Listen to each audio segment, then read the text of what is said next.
Iranian woman here to tell you what is going on in Iran and why you should be paying attention. Hint, because it is a very familiar story. Most people believe that the story of Iran begins in 1979 with the Islamic Revolution, but our story actually goes much further back. It begins with the Red-Green Alliance, the alliance of the far-left Marxists with the far-right Islamists. Their union not only destroyed Iran, that ideology infected the West. That is why I say Iran is not the past.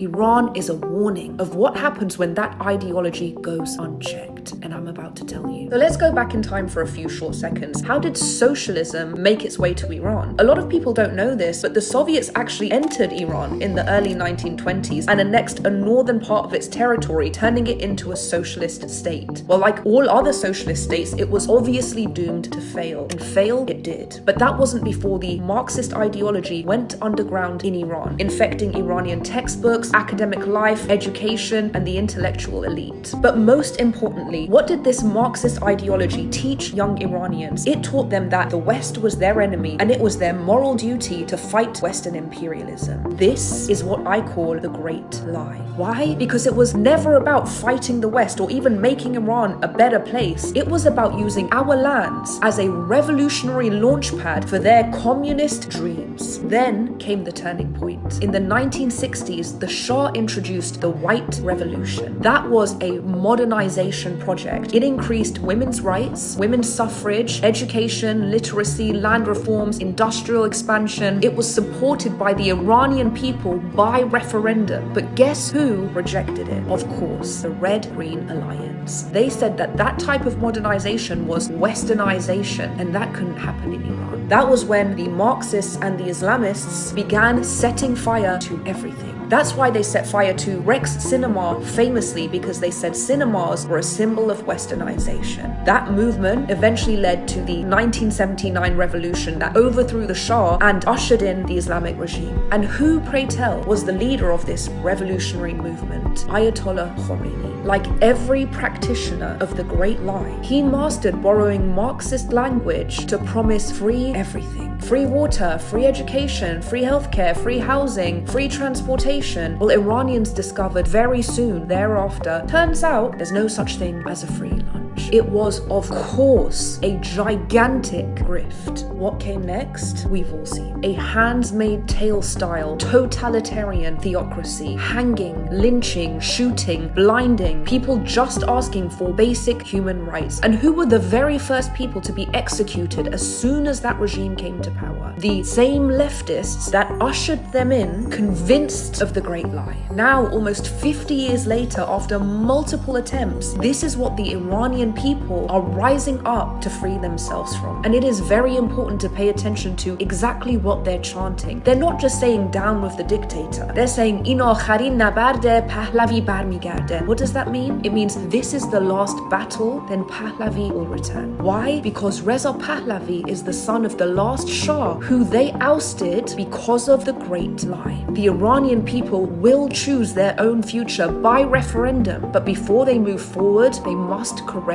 the mistakes of the past. They are calling for Reza Pahlavi as a closing of the karmic loop, a symbolic return to the Iranian civilization that we once knew before we move into an even greater future. That is why you should be paying attention to Iran, because Iran is not history. Iran is a warning. They are not just in the aftermath of tyranny, they are in the aftermath of the Great Lie. And that lie is here on our doorstep.